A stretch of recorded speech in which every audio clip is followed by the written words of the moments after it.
Selamat pagi bagi kita semua warga jemaat GKPA dan simpatisan dimanapun berada. Kita jumpa kembali pada hari ini untuk mendengar sabda Tuhan. Dan sebelum kita mulai karya pengabdian kita, marilah kita mohon hikmat dan bimbingan Tuhan. Kita berdoa. Damai sejahtera Allah yang melampaui segala akal, itulah kiranya yang memelihara hati dan pikiranmu dalam Kristus Yesus Tuhan kita. Amin. Firman Tuhan yang akan kita renungkan pada hari ini tertulis dari kitab Yehezkiel pasal 36 ayat 26. Saya baca dari Alkitab terjemahan baru 2, demikian tertulis. Aku akan memberikan hati yang baru dan roh yang baru dalam hatimu, dalam batinmu. Aku akan menyingkirkan dari tubuhmu hati yang membatu dan memberikan kepadamu hati yang lembut. Aku akan memberikan hati yang baru dan roh yang baru di dalam batinmu. Aku akan menyingkirkan dari tubuhmu hati yang membatu dan memberikan kepadamu hati yang lembut. I will give you a new heart and I will put a new spirit within you. I will remove the heart of stone from your body and give you a heart of flesh. Amen. Yang berbahagialah mereka yang mendengar serta memelihara kebenaran firman Tuhan. Tema renungan kita hari ini ialah hati yang lembut di hadapan Tuhan. Hati yang lembut di hadapan Tuhan. Kitab Yehezkiel 36 ayat 26 ini adalah janji Allah kepada umatnya yang menggambarkan pembaruan rohani yang dapat terjadi melalui campur tangan Allah sendiri. Dalam konteksnya, Tuhan berbicara kepada bangsa Israel yang keras hati dan terus-menerus memberontak terhadap Allah. Namun, Tuhan yang penuh kasih setia memberikan pengharapan dengan janji transformasi hati yang keras menjadi hati yang lembut. Ada beberapa hal yang perlu kita pelajari dari nas hari ini. Yang pertama, hati yang membatu adalah gambaran ketegaran manusia.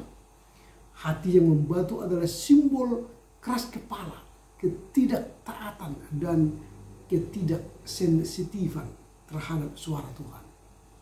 Ketika hati kita mengeras, ia menjadi sulit untuk menerima teguran, menerima kasih dan pembaruan dari Allah.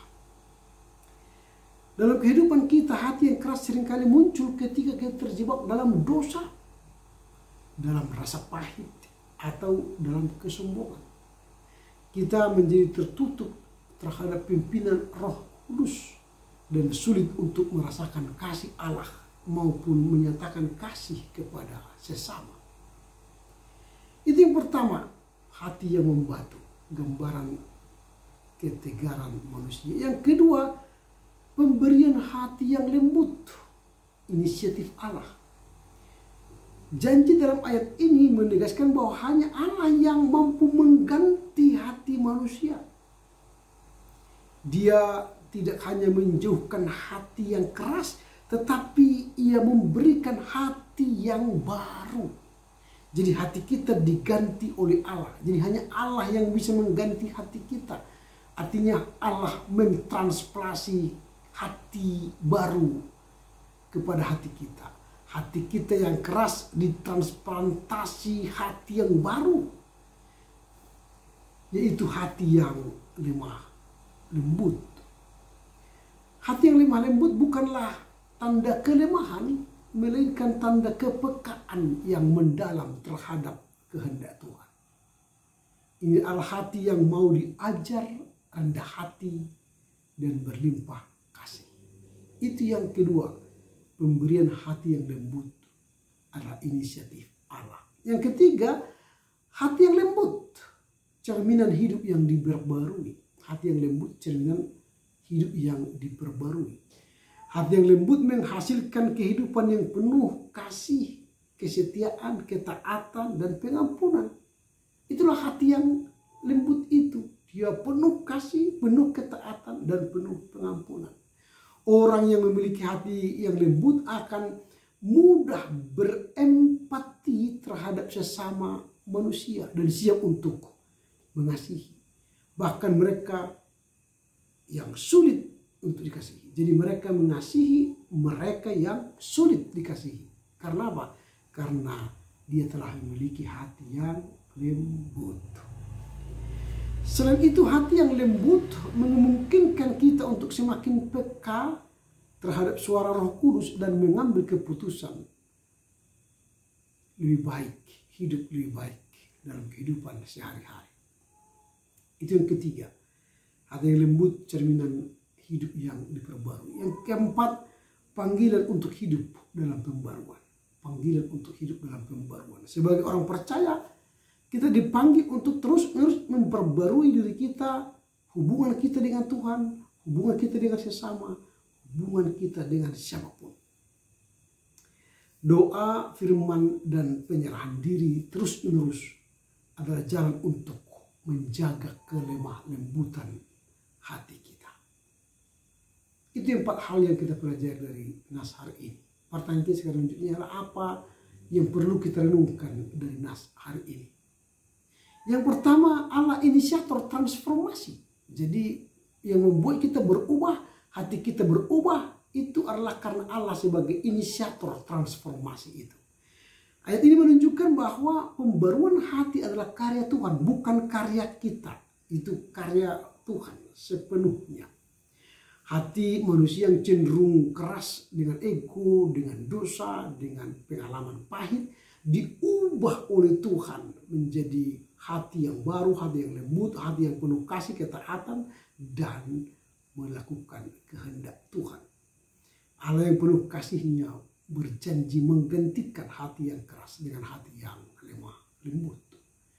Itu yang pertama, Allah inisiator transformasi. Yang kedua, hati yang membatu adalah gambaran ketidaktaatan.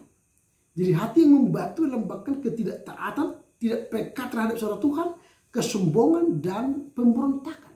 Jadi orang dengan hati yang keras cenderung menolak teguran, menolak nasihat, menolak kasih, dan menolak arahan Tuhan. Itu kalau hati kita membatu, artinya kita susah ditegur, tidak mau membaharui diri, atau keras kepala. Itu yang kedua yang kita pelajari dari nas hari ini, yang kita renungkan. Janganlah menjadi hati yang keras.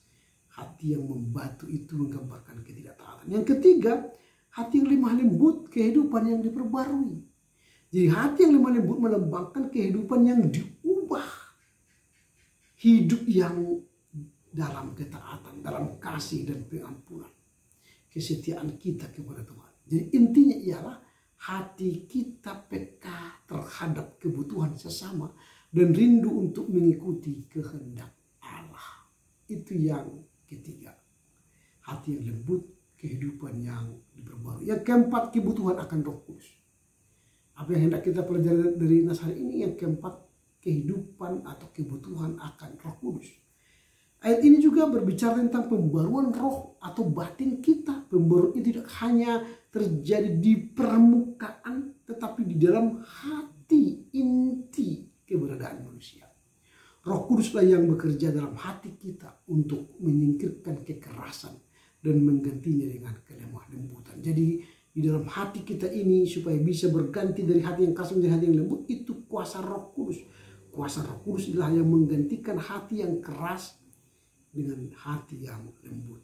Itu yang keempat. Yang kelima, apa yang hendak kita pelajari dari teks ini? Panggilan untuk hidup dalam pembaruan. Janji Tuhan mengajak kita untuk hidup dalam kepekaan terhadap kuasa, kasih, dan kehendak Tuhan. Kita dipanggil untuk terus-menerus memeriksa hati kita dan bertumbuh dalam hubungan yang lebih dekat dengan Tuhan. Inilah yang kita lihat dari teks hari ini. Apa yang hendak kita pelajari dari nas hari ini? Yang pertama, Allah adalah inisiator transformasi. Yang kedua, hati yang membatu, gambaran ketidaktaatan. Ketiga, hati yang lemah lembut, kehidupan yang diperbarui. Keempat, kebutuhan akan Roh Kudus. Dan kelima, panggilan untuk hidup dalam pembaharuan. Karena itu dengan perenungan kita hari ini, kita diajak untuk terus-menerus membuka hati kita agar Allah dapat membentuknya menjadi sesuai dengan kehendaknya sehingga hidup kita menjadi berkat bagi sesama dan menyenangkan hati Tuhan. Amin. Kita bersatu di dalam doa. Terpujilah Engkau Bapa atas firman-Mu hari ini yang mengajar kami bahwa Tuhan mengubah hati kami yang keras menjadi hati yang lemah, lembut. Tuhan Allah inisiator dari transformasi perubahan ini. Kami tidak bisa mengubah hati kami tanpa kuasa Tuhan melalui Roh Kudus-Mu. Engkau membantu kami membuang hati yang membatu sebagai gambaran ketidaktaatan kami dan menggantinya menjadi hati yang lembut, kehidupan yang diperbarui. Bahkan dari hati yang lembut itu kami merasakan kebutuhan akan Roh Kudus dan hidup kami menjadi dipanggil hidup dalam pembaharuan. Terima kasih Bapa, mampukan kami untuk mengerti, memahami firman-Mu hari ini dan kami lakukan dalam kehidupan kami sehari-hari. Dalam Yesus Kristus kami berdoa dan bersyukur kepadamu.